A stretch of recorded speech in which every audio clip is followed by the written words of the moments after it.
Hey y'all, coming to you from international headquarters of ScottieDTV, but I was at the F100 show and I came across a nice little 1966 F100 I think y'all are going to like. Let me get the camera turned around, we'll take a quick look at it. How about that?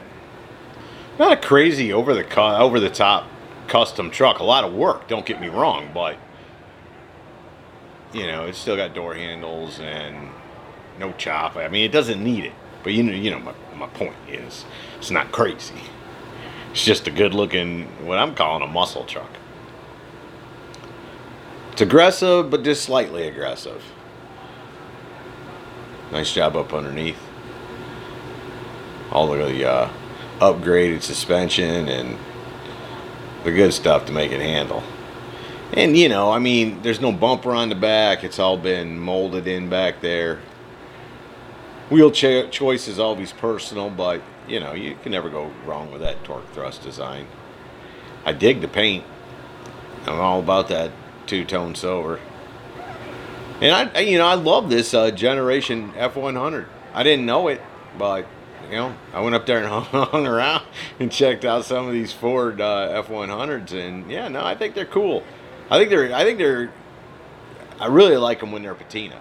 You know, when they're just pulled out of the weeds. Finished like this is cool too, don't get me wrong. Obviously, that's why we pulled the camera out. It's got a cool interior. Same kind of a theme on the interior as on the outside with the two-tone gray and then the Coyote stripe. Seats look comfortable. Set up to drive. I'm sure they're going to show it for a while, pick up some awards, and then hit the street. That's what I'd do with it. It makes me want to take it out and cruise it. And you know, it'd drive every bit as good as a new one will. I like it. I think it's got some good style to it.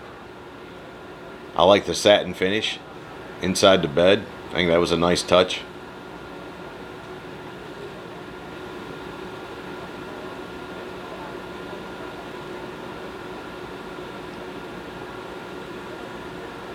I like the white face gauges. Kind of, you know, antique looking, vintage looking, and you know, the truck wears them well. It fits it. It gives it that, like I say, touch of vintage that it needed. It's got a lot of modern touches to it. No, I'm down. I think it's a nice build. I think they did a nice job on it, and like I said, I'm down with this generation F100. I didn't really realize it until I shot two, and then I said, huh, I must like those. All the gaps are, you know, been done, and the lines have been straightened and sharpened. And, yeah, I like the headlights that they've put in it. Of course, you'll never hear me complain about the 5.0 Coyote being placed in any Ford product. And a very nice job. You know, they kept it really clean up underneath there, but yet not over the top, not all paneled up. It still looks like something you can get in there and, you know, check your oil without having to have a whole toolbox full of tools. No, I think they did a very nice job on the whole truck, but under the hood especially. It's very clean install there. I dig it, and I know what a pain in the neck it is to make one of those work, so kudos to y'all. Nice build, guys. So there you go, a 1966 Ford F100 Muscle Truck. Hope y'all have enjoyed it. See ya! Hey y'all, make sure you subscribe to this channel and visit ScottieDTV.com for an easy way to search the hundreds of videos I have posted. Either click the link in the description or the one at the end of this video.